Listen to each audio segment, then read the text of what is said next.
Welcome to Releasing Your Inner Dragon, where story creators talk story creation. Drake is an award-winning fantasy novelist and creative writing teacher. You can find his epic fantasy series, The Genesis Oblivion, on Kindle Vella.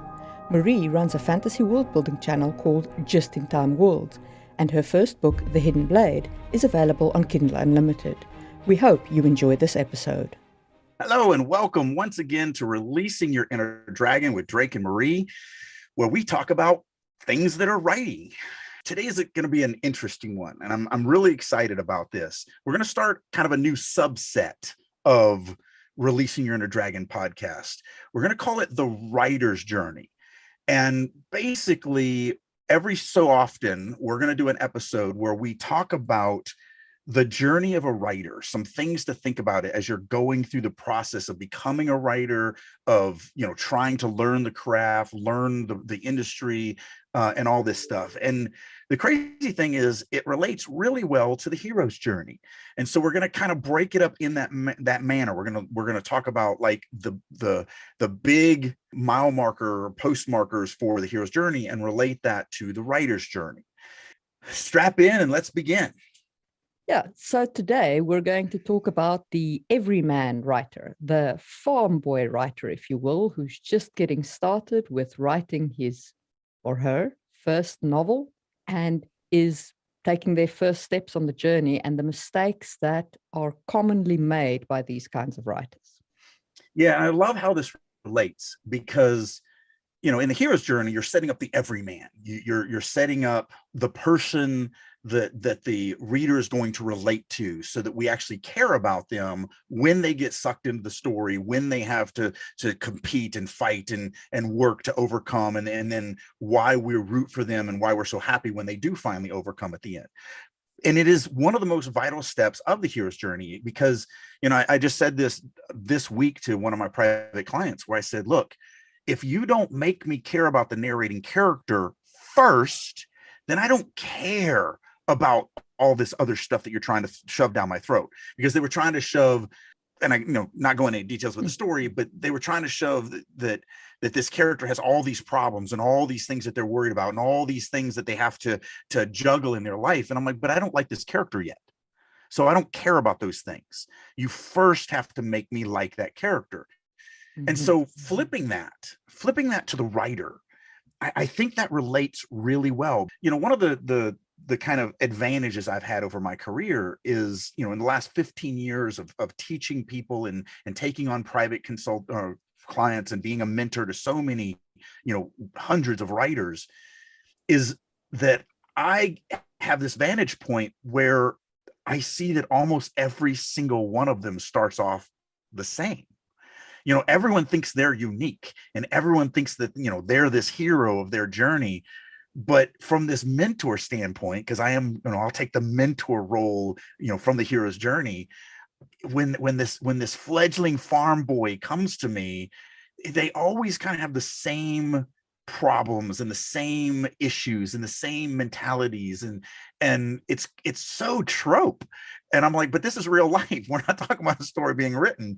So it fascinates me that so many people start off kind of in the same place, that they start off on the farm and they've only ever known the farm, and they understand how to milk cows and slop hogs and plant wheat. And they've been daydreaming of slaying dragons and fighting demons, but that's all it is. It's just a daydream. And so they come to me with their first writings, and they're like, look how good this is. Look at me fighting dragons in this piece of paper. And I'm like, yeah, you're literally just taking a stick and beating a helpless bush is what you're doing with this writing. You are not slaying dragons at all. And so it's just a funny kind of mindset that they have. And I think that is perhaps the first topic we should talk about from the everyman writer's perspective, is that expectations. I'm by no means an expert novel writer. I've just dropped one book, so I am an expert in software development. And in the world of software development, it's very much the same. Despite what people think, software development's a pretty creative outlet. And we have code reviews. And when a junior comes into a code review, they always come into a code review with like thinking that their ego is on the line here. They think that they have poured their heart and their soul into this piece of code that they've written. And they think that when you are critiquing the code, when you're saying, no, this is terrible and it violates all of these principles and please go and rewrite it, that you are attacking them, the person, not their work. When a writer gets critiqued, even if the critiquing is 100% factual based, they're like, look, so in this paragraph, you did this X grammatical error. And the reason why that hurts the writing is because when you do X, it actually detracts from Y. And so it can be very fact-based. Unfortunately, what the writer hears is, hey, so in this paragraph of your soul, this piece of your soul sucks. It's broken. You're a horrible person. You should kill yourself because your soul sucks. And it's like, but that's literally not what they said in any way, shape, or form. I knew a creative writing professor, and I love what she did. Every year for the first probably 6 weeks of class, she would, at the beginning of every class, every time, she would have the class stand up. And in one hand, they would hold whatever they were currently writing. They would hold that in their hand, and they would chant for like 3 minutes. They would chant. They would tap their chest and they would say, this is me, this is my writing. I'm sorry, the other way around. They would say, this is my writing, this is me. When someone critiques my writing, they're not critiquing me. This is my writing, this is me. When someone critiques my writing, they're not critiquing me. And she had them say that over and over again for like 6 weeks. And like, it was so brilliant and such a great, understanding of where the mindset is for writers that I just love that. That is such an important lesson, because when you first start writing, like if I relate this back to coding, when you first start coding, you suck. Yeah. Even if you have a university degree, even if you've done an MFA, your first commercial code is terrible. Yeah. Your first commercial writing is going to have all the mistakes in the book. No one is born a great writer. No, it's a skill. I always divide this into 2 halves. We have the craft of writing and the craft of storytelling. I do believe the craft of storytelling is a lot of talent. I do believe people are born storytellers or they're not. But the craft of writing is 100% a skill, which means anyone can learn it. You can absolutely, if I can learn this, literally, if an uneducated, dyslexic moron can learn the craft of writing to such a high level that people are paying me to teach them, that colleges pay me to come lecture at the MFA courses. If my moronic brain can figure this stuff out and put it down on paper, anyone can do this. Literally, I should be the poster child of, if this guy can make it, anybody can make it. But that's the craft of writing. That's grammar and learning prose and understanding how to set a scene and how to make a reader care and be a very showy, immersive writer. The craft of storytelling, I do believe, is way more of a talent. And the biggest reason why I believe that is in 15 years, I've never figured out how to teach it. I can't quantify it. It's a lot of gut feeling. It's a lot of, I feel this is the right thing to do. And then my audience goes, oh my goodness, you made me, you blew my mind. You made me feel this thing. You took me on this journey. And so I know I'm successful with it, but it really is less of a quantifying thing. And so I think, again, relating this all back to the everyman, just creating that everyman of what a writer is, you're not unique.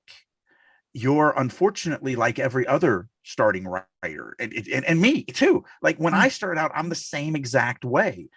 All these things that I preach against are because I did them. I literally did all of those things in my writing. It's why, when people ask me like, "Oh, what's the best? What's your favorite thing that you've written?" I'm like, the thing I'm writing right now. Everything else sucks. Literally, it's horrible. Don't read any of it. The thing I'm writing right now is great. But then again, when I move on to the next thing, this thing that I'm writing will be published and out, and it will suck to me because I will have grown and I will have moved on, and that's the thing. You know, you should expect to be the everyman writer, and that you should expect that your initial work is likely going to suck. And I think that expectation is vitally important because here's the thing. This is a story. And again, I teach in storytelling because I'm a storyteller. So let's imagine that you write a book and your mom has said it's the best thing that's ever been written. You think it's better than any New York Times bestselling book out there. You know for a fact it's going to make you $1 million. You're 100% convinced that it's going to make you $1 million. And so you self-publish it, and a year down the road, you've made $100. That's it. You made $100. How excited are you going to be about that $100? You're going to be crushed. You're going to feel that you've been robbed and cheated, and how dare the universe not see your genius. Let's take a step back and do this exercise again. No, it's not very good. You learned a lot in the process, but you decide to self-publish it anyway because you want the feedback, you want the criticism, you know everyone's going to you're going to get nothing but 1 stars, but you're going to take that feedback and you're really going to try to learn. And at the end of the year, you made $100. Yeah. Like, you didn't expect to sell a single copy and you made $100. The funny thing is it's the same $100 in both these scenarios. But in one, you're like, oh my God, I cannot believe I made $100. That's so cool. And then the other, you're like, oh my God, I cannot believe the insult that I only made $100. It all has to do with attitude. It all has to do with expectations. You know, I say this all the time. If you know that this industry is hard, that the road that you're about to walk is fraught with dangers, when you hit those dangers, you're gonna be like, oh yeah, no, Drake warned me of this. I knew you were coming. And so it's gonna suck. I'm gonna hate dealing with you, but I'm gonna get over you and I'm gonna keep going. Yeah. If you think that the road is paved with unicorn farts and roses, you hit that first pothole and you quit. Yeah, you're just gonna quit because you weren't expecting it. And I am not Nostradamus, but I have made one prophecy that has always come true. And that is 100% of all writers who quit writing never become successful writers. Yep. 100%. And it's because they had the wrong expectation. They thought that it was going to be whatever. So kind of bringing that back, because this is some funny stuff to kind of show you what I've seen over these last 15 years. So 15 years ago, when I was first starting out and I didn't have the industry recognition and the name and the conventions under my belt and all of that, when I was first starting to do the convention circuit, I wasn't as busy as I am now. So I would say, and I also didn't feel that I could charge anyone for anything back then. So I was like, hey, if you like the way I teach and you like the way I kind of look at writing, I'll critique the first couple of pages of your stuff for free. Just send it to me. And, you know, a lot of people took me up on that and they would send me this. And when I would receive it, before I even opened it up, I did not even read it. I had a letter that I had already written that I would copy into the reply email and send it back to them. And it said, look, I'm replying to this email. I have not even opened your, what you sent me, but I'm going to talk about a few things that are fact, even though I haven't even opened this. You know, one of the things is you didn't actually reach out to me to have me critique your work. You didn't. What you're really hoping for, what your fantasy was when you hit send on that email, when you attach this thing to it, because you reread it before you sent it to me. I know you did. You re-edited it. You went through it and you're like, oh my God, this is so amazing. And I promise you, in your mind, you're thinking, oh, this Drake, it's going to be so awesome, because the email that I'm going to get back from him is, wow, you're amazing. You're better than me. I can't even help you at all. You know, you're just the god of writing. And I know that's what you think that is going to happen. But I promise you, it's not. Because after I've sent this email to you now, I'm going to open your 2 pages and I'm going to read them and I'm going to critique them. And I'm not holding any punches, because, you know, one of the things that I've always been from the very beginning, the reason why my series is called The Drake's Brutal Writing Advice, is I give my clients what I want if I was the client. As the client, I don't want you to tell me I'm a great writer. I don't want you to be my cheerleader. I don't want you to go, oh, look at how great you are. I want you to show me what my problems are. I want you to show me what I can fix. I want you to show me how I can get better. If I'm paying somebody to make me a better writer, I don't want you to be my cheerleader. I want you to push me and to make me a better writer. And so because that's what I want from my, when I was 20 years ago, 30 years ago, when I was paying people to teach me things, that's what I wanted out of them. And when I would pay them, hundreds of dollars, and they would go, hey guy, anyone can do it. You just keep following your dreams and it's going to be great. I hated those people because they literally stole money from me, in my opinion. My mom is a great cheerleader. She loves what I do. And you can be anything you want and just keep following your dreams. That's her job. Like, that's what she gets paid to do, which is really funny because she only pays me. So, and now that I'm a parent, it's the same thing. My money goes to them. So that's what I do. I feel that if you're going to hire me as a mentor, my job is to make you a better writer, not blow smoke up your butt. And so if you come to me thinking that I'm going to be nice to you, it's not going to happen. Why am I a mentor? Not, yes, I do actually enjoy it. I do love grooming people and watching them. There's been some people in my private critique group that have been there for a couple of years, and just watching them grow to the level that they're at now from where they were at the beginning is fantastic. And it is fulfilling in a way that I don't know if anything else is. Okay, so we've spoken about setting expectations and understanding like where you are. You are the Farmboy Writer. You are not the Dragon Slayer. You are just the farm boy. You have a long journey ahead of you when you start. What are the most common mistakes that beginning writers make? That pretty much every new writer makes these. And the reason why I think it's important to go over this, I want to start there. Again, setting expectations. If you know that these pitfalls are in front of you, you know that you're doing these pitfalls. When you start getting critiqued, when you go to a writer's group, when you hire a mentor, when you however you're going to do it, if you know that more than likely you're doing the same mistakes that every other new writer is doing, then when people say, hey, this part of your soul sucks, you won't hear that. You'll hear, hey, that thing that Drake said that all new writers do, you're also doing it. So, it's good. It's fine. It's a part of the journey that you're on. One of the big things I feel right off the gate, and I did it as well. When we're writing this narration, we tend to write just visually. He can see this, she can see that. This is something, this is what this physically looks like. That's what this guy is physically doing. That's what this girl is physically doing. And it literally is just visuals over and over and over again. And writers forget the fact that there are 5 senses, not 1. There are 5.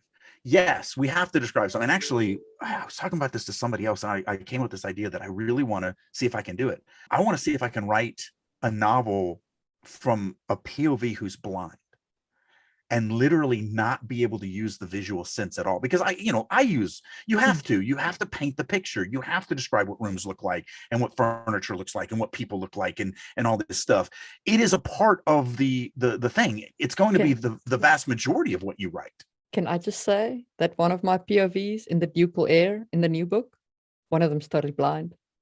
It was you I was talking to. I said I can't remember who it was. It was me and you. Yeah, I don't we know were if it was talking on a about podcast.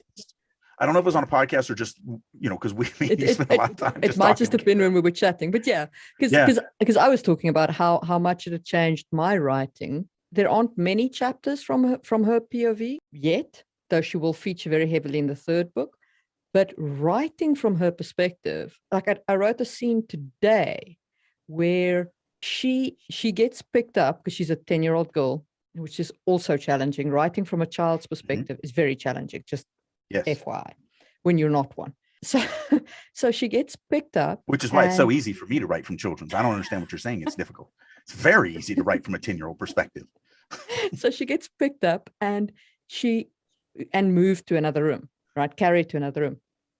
And so I wrote that she feels the air pressure flutter, she feels the air flutter across her back and through her nightshirt as she gets moved. And then they end up by the fireplace and she feels the wash of heat from the fireplace like rolling over her. And when she's given a mug of something to drink, she smells, the liquid of the mug and all that kind of thing. But it is incredibly challenging to set the scene when you like I said, I don't have a story, and it was you. I remember the discussion now. I don't know. I don't have a story, but when we were talking about that, I was like, oh my God, I'm going to do that. I'm going to write. I'd like to write some type of long form fiction, because I mean, I could write a short story. Anyone can do that. I want to write a long form fiction novel that the narrating character, the person who describes everything, cannot see anything. That everything, and the knee-jerk reaction, especially since I write fantasy and magic, would be to cheat and do like Daredevil. So Daredevil can't see anything, but he can see everything. He literally can see everything. He sees everything. And so that would be cheating. I want to see if I can actually. So the difficult thing would be, how do they survive? How, what kind of thing is happening? I do cheat a little bit in that she's not entirely so she has light in her eyes, like her irises have been replaced by light bulbs, effectively. Not really, but effectively. Right. She does have magical abilities, so she can hear better than normal people. She can feel air pressure better than normal people, and so on. But it is still like you can't do it like Daredevil. So she will, when I'm narrating from her point of views, I will say things like she heard the gesture, right? Because she hears the motion of the hand through the air. Right. Like she hears the sound, the air being displaced, and the sound of the sleeve and all of that kind of thing. So I set those descriptions up very early, where I talk about how the sleeve sounds and all that kind of thing. And then I just use that as her descriptive kind of thing. The one thing that I would warn you, and I know you're just writing out of your mouth, which you're writing on paper is different. The big thing is staying away from your filtering. So you don't want to write she heard. No. You don't. And you also want to stay away from feel and felt. So you don't want to say she felt the air. You want to figure out a much more dynamic way. And I'm using you as the proverbial you. I'm actually talking to you, the listener, not you, Maria. Yes. Marie, these are the things that to get that immersiveness. And so that's, like I said, I really want to do it. I really want one day to sit down and try to figure out a story and see if I can write. And it's definitely not going to be, one of my epic fantasies, but if, a 60,000, 70,000 word novel, to kind of force myself to really be pushed in a path. So kind of getting back to this. So if that's the visual. If you're listening to us now, and you're the Farmboy Writer, go pick a writer's prompt. Pick anything. Yeah. And write it from a blind POV's perspective. Oh my goodness. Yes. Do that and send it to us. Send it to releasingyourinnerdragon@gmail.com. And one of us will give you feedback. Yeah. Even if it's like just a couple of words of feedback. Yeah. It would be really interesting because what you have now is, and even still, if you're writing a non-blind character, you really do want to make sure that on every page you have at least two of the other five senses. You want to have feels, and when I'm saying feel, I'm talking about physical touch. We're going to get into emotion in a second. Smells, tastes, and sounds. Taste is one of the hardest, unless your character's just going through and oh look, there's a dragon, I'm gonna lick it. There's a dead zombie, I'm gonna lick that too. Like, oh, zombies taste like this. Like, taste is a little harder, but I work taste in a lot with and again, I write tragic, a lot of blood and gore, so there'll be coppery blood taste in their mouth, or bile, or different things like that. Is a lot of the ways that I work in taste. I do write a lot of meals. I've talked about that in the past where don't we all? They're such a great, like, pass the salt. Yeah. And so pass the salt and let me tell you some other crap too. Yep, exactly.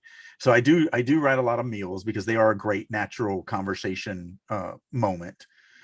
Smells are easier, sounds are easier, touch, the feel, the tactileness is easier. And for some reason, you still don't work it in. So you want to make sure on every page you have at least one other, if not two other, of those five senses, so that you're not completely reliant on just the visual. However, none of those are the important one. None of those, visual, sound, smell, taste, or the tactile touch, none of those make readers care about the characters. I don't care what your character can see. I don't care what they can smell, what they can taste, what they can touch, what they can hear. None of that connects me to your character. And this is the number one thing that new writers literally omit from their writing every single time. I've never seen a new writer come out of the gate and be able to do this. And that's that sixth sense, emotion. And I say this in, Better Writing Through Stronger Narrative. It's not good enough to describe that chair. You have to describe that chair as the narrator feels about it. How does that chair affect the narrator? Either visually, emotionally, reminiscing from his past, whatever. That's how you describe the world. If you really want to describe amazing, immersive descriptions, it's not about describing a room. It's about describing how that narrator feels about being in that room. And how does everything affect them?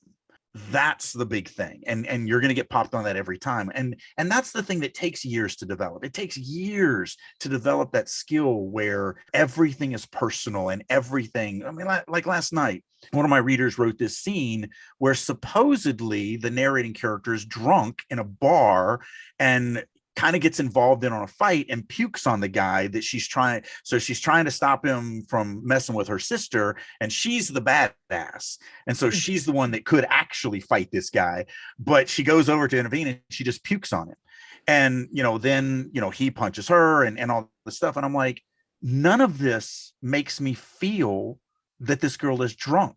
And so I just started ad-libbing, and I'm like, the narration should be more personal, something like, we started after the puking. So the scene that he was reading, because again, we don't worry about where we start, because everybody only gets 1,000 words. So you just start wherever you start and you end wherever you start or end. And so like, whatever. So the scene with him messing with her sister had already been done. So now we're starting literally, she's already puked, and that's where it starts. It starts with him looking down. And that's the way he wrote it. He was like, he looks down at the vomit and then he, gets mad and he punches her and blah, blah. I'm like, but that doesn't make me feel it from her perspective. And so I was like, what if it was something like his blurry face scrunched up into a frown? At least she assumed it was a frown. He could be laughing. She was laughing. At least she thinks she was laughing. Like, now with this weird description, now like the narrator's drunk. And then I'm like, don't just say that he punches her. It's like, do a weird time dilation of being drunk. And then it's like, how did I get on the floor? Oh my God, this is hilarious.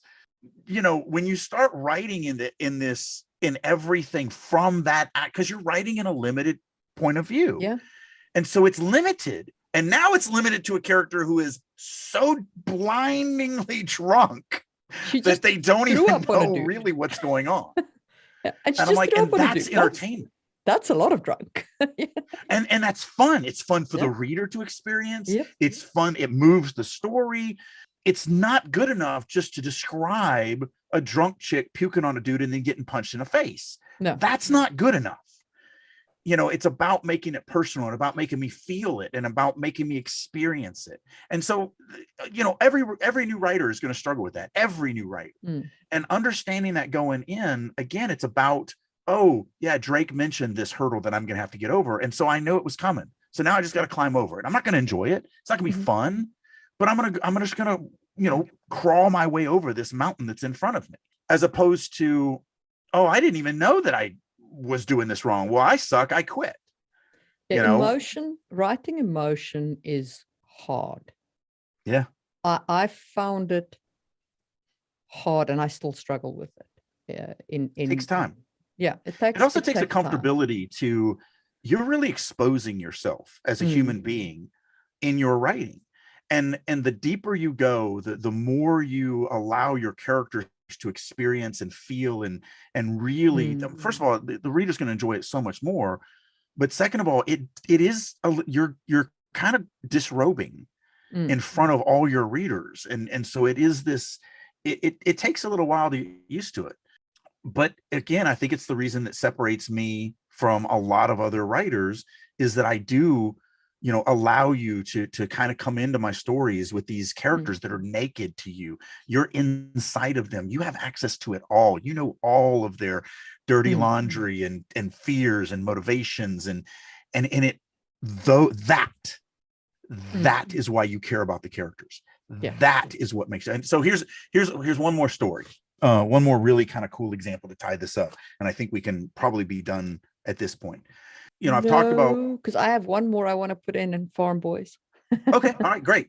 But this is kind of a story that can tie this up and kind of explain this and also show you, make myself vulnerable of I'm not the well, it was funny because I actually pulled up my current work in progress the other night when I was talking to a private client, because I was going to show them something I did that would be the right way to do it. And it was, except for this one middle line, was horribly written. And I literally read that and I was like, oh my God, I'm a terrible writer. Look at that line. And my client was like, man, I'm actually really happy that I see this, because it kind of makes you a little more mortal to me.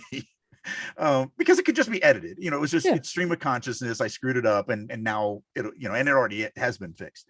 Yeah. But here's the thing. So the thing that's being published right now on Vela from me is book 1 of a book that was already published. It was the very first book that I had published. It's the little lion dude that's up above my shoulder with that big gigantic award that because it won several awards, but that was the only one that they actually gave me a medal for it. So I put it on there, and actually the second one won the same medal.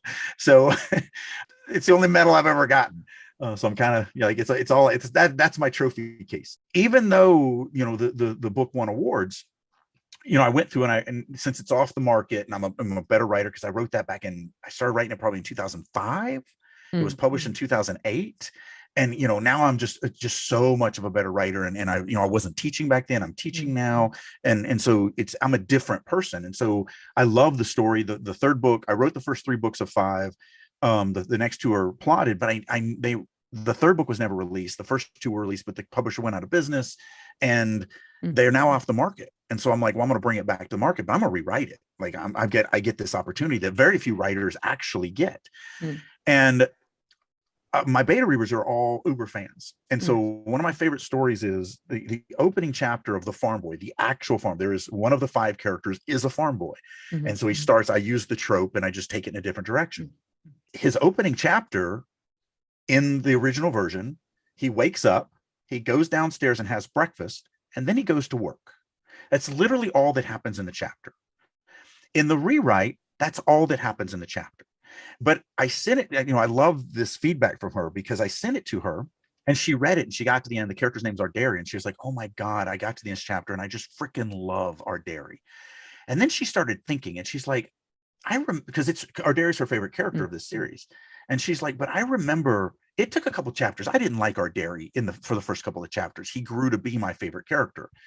And she was like, okay, so that's why I like him in this first chapter, because I've got, she's read 3 novels because she's read the novel that was never released. And so she's like, so that's it. I'm just bringing that in. And so she started to work on the next chapter but it kept bugging her. And she's like, no, I really like Ardari at the end of that chapter. So she reached off of her bookshelf and pulled my first book off the shelf and read that chapter. It's the same chapter. And she got to the end and she was like, I don't care about Ardari at all. And so she reread the rewrite and she got to the end of it. And she goes, I freaking love Ardari.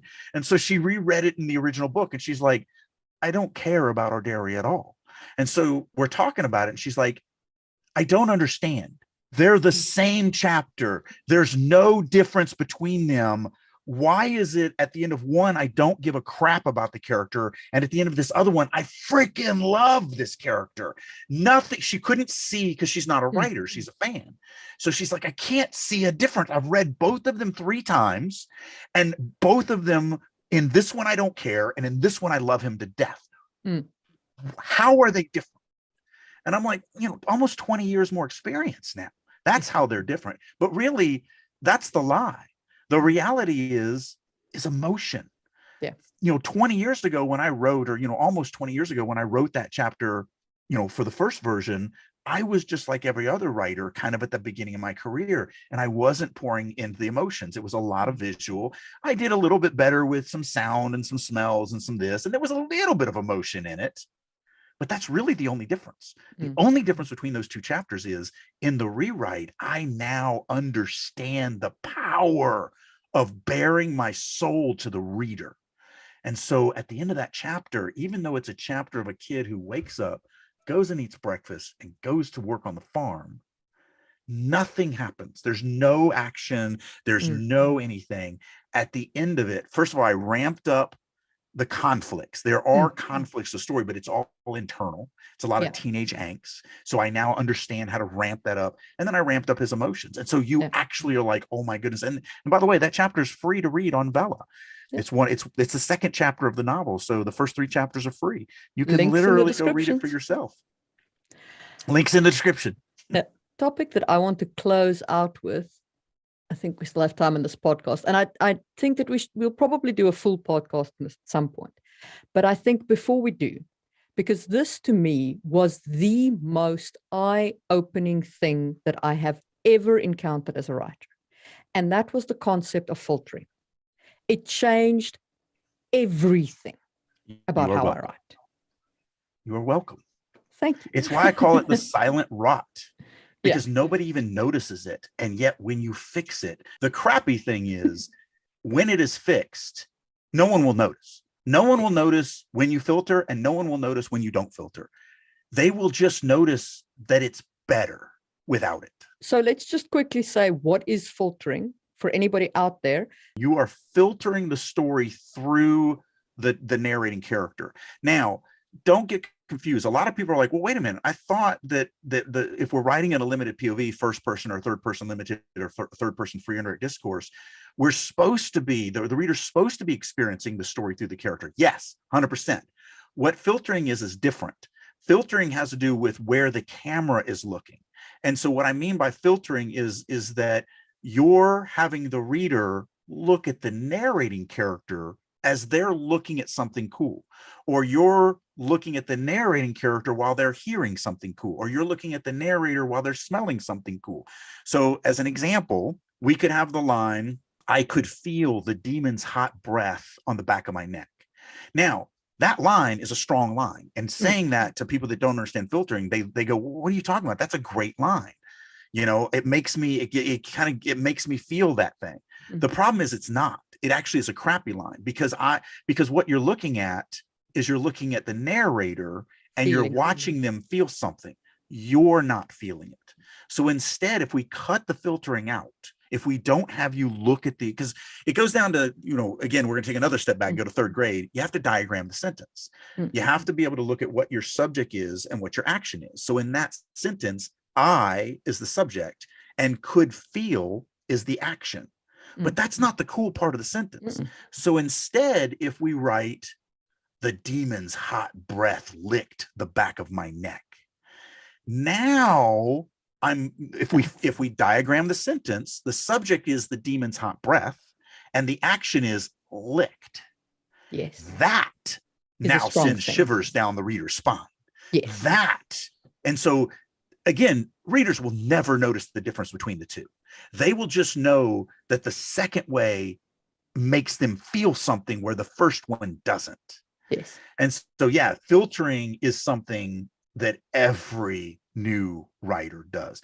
I watched as the ghost floated down the hall. I saw Johnny, you know, stick his tongue down my sister's throat. Whatever. It's always, you know, Drake felt, Drake saw, Drake looked, Drake heard, I saw, I felt. It's all these things. And so it's terrible. It's literally that one thing will make your writing so much more dynamic, and no one will notice it. No one will pat you on the back for the extra work, but they will see the quality. So my summary of it and how I now try and look at it, and I'm by no stretch of the imagination have I eliminated all of it from my writing yet. I'm working on it. I'm also I'm also on my writer's journey path. Right. But my summary of it is, if I find the word watched or felt or anything that has something that the narrator is doing to experience something, that's filtering, and I need to rewrite the sentence. Yep. Most of the time. Yeah. Sometimes I filter. because sometimes it's so it comes down to, and I say this all the time in my classes, I'm the roller coaster. The reader is the person riding the roller coaster. When you're riding a roller coaster, you have no control. When the roller coaster goes up and it takes you with it. When the roller coaster comes down, it goes down and it takes you with it. You don't get to decide anything. And so the roller coaster for a prose writer is sentence structure and paragraph structure and scene structure.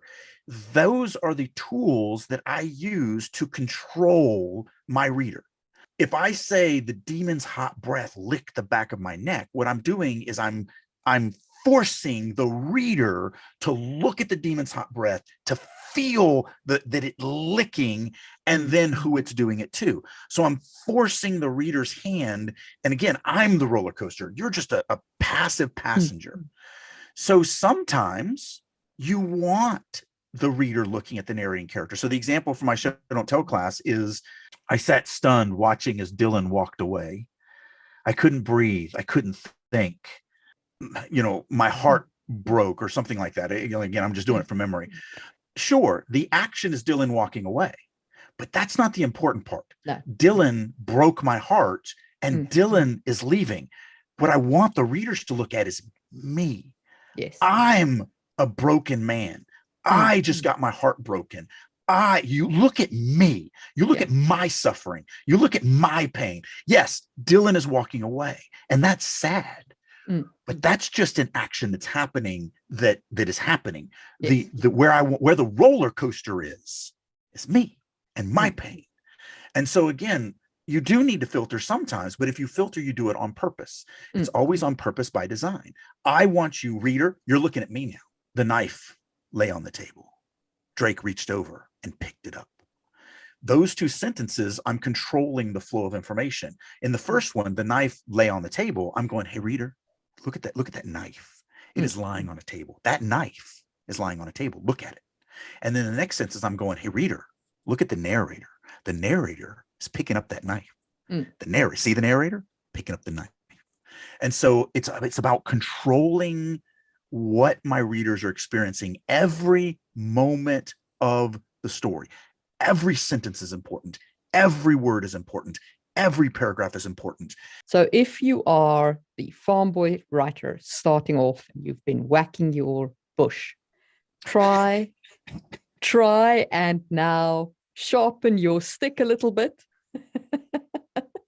So many double entendres in this. I'm going to take the argument that I'm not a native English speaker, and that is why you're reading into it, you dirty minded old man. I don't even have to be dirty he's whacking his stick against the bush, and he's got to sharpen that stick if he's going to make an impact on that bush. I don't have to have a dirty mind. I do have a dirty mind, but I don't have to. Like those are some pretty obvious. So anyway, if you're embarking on this writer's journey, try and write to more than just the visual senses. Try and include some emotion from your narrating characters, and try and spot where you're doing filtering. Start by trying to just spot it. Once you've spotted it, it'll become easier to fix. The hardest part is noticing. Yes, 100%. I think we're going to get into these again as we go through this writer's journey. I don't think that's the important part of the farm boy lesson here. I'm gonna take it a step back. I think the important part, those are all great points, and absolutely you should do everything Marie just said. But the important part is to understand you're probably making those mistakes. Admitting that you have a problem is the first step to fixing that problem. So I really think that the gist of the farm boy, understanding that you're the everyman, that you're making the exact same mistakes that every other first-time writer is making. You're not special. You're not different. You were not born a New York Times bestselling author. That there's a comfort in that. There's a comfort in knowing. There is. Not only is there a comfort in knowing to expect these issues in your writing, but there's also a comfort to know when you do, either join that writer's group or hire that mentor or do whatever, there's a comfort in knowing that when you do get popped for these problems, that you go, oh, okay, yeah, I'm starting to understand that. I'm starting to see it, but everybody makes this mistake. So I don't suck. My soul isn't broken. This is literally, Drake made these same mistakes. Marie made these same mistakes. Sanderson made these same mistakes. Jordan made these same mistakes. So I'm just right there with them. Made these mistakes. Yeah. So instead of going, oh, poor me, I'm a terrible writer, I'll never succeed at this, I think it's a comfort in going, wow, no, I am just like everyone else. I am on the same path. I'm falling into the same pit traps that they fell into, and they crawled out of them. They made it past this, and they're on the other side of this. I can do it. And so I think that's really what I wanted to accomplish with the Everyman is, yes, we do want to work on all this stuff, but I think we're going to get into that in later writer's journey kind of podcasts as we go through this. I think the important thing is just to set your expectations. To set the expectations that you aren't a good writer yet, that you are making the same mistakes as everyone else, and it's fine. It's perfectly normal to be, embrace your inner farm boy. Yeah.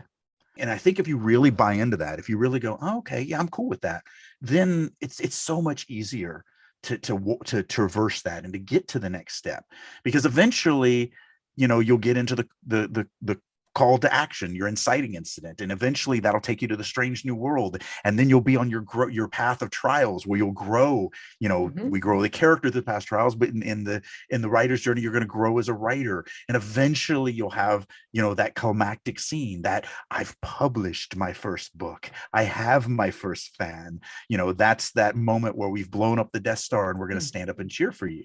And so we'll get on this journey, but really understanding the Everyman is understanding yourself, understanding who you are, where you are, and being comfortable with that, and don't let it discourage you. Oh my God, I really am kind of a cheerleader, aren't I? I said I wasn't. But I guess I kind of am a little bit. So there you go. And that was our first episode of The Writer's Journey. Hey guys, Drake here. Thank you so much for listening to Releasing Your Inner Dragon podcast. I hope you're getting a ton of information and maybe even some nuggets of gold that you can take into your own writing to help you on your journey of story creation. A couple things I want to throw at you. First of all, for the first time in years, I am opening myself up to being a private mentor again. If you would like for me to work with you to improve your writing right now, reach out to me. You can either go to my website, maxwellalexanderdrake.com, and send me a contact form, or just email me at author@maxadrake.com. Also, as many of you may know, I've been out of the novel game for quite a few years. I was the lead fiction writer for EverQuest Next from Sony. I've been in the movie and TV industry for a few years now, but I am excited to say I'm back into the novel game. I've actually been working on a novel for a little while now, and I'm going to start dropping it on Amazon's Vella. So if you're on that platform, look me up, Maxwell Alexander Drake. Thank you again for listening, and as always, keep writing. Hi guys, this is Marie from Releasing Your Inner Dragon, and I hope you're enjoying the podcast. If you're interested in more content on fantasy world building, head over to YouTube and look up Just in Time Worlds. I release tons of content there. If you'd like to check out my book, The Hidden Blade by Marie M. Mullaney, it is available as an ebook, audiobook, and print book on Amazon. Thanks for listening, and see you soon.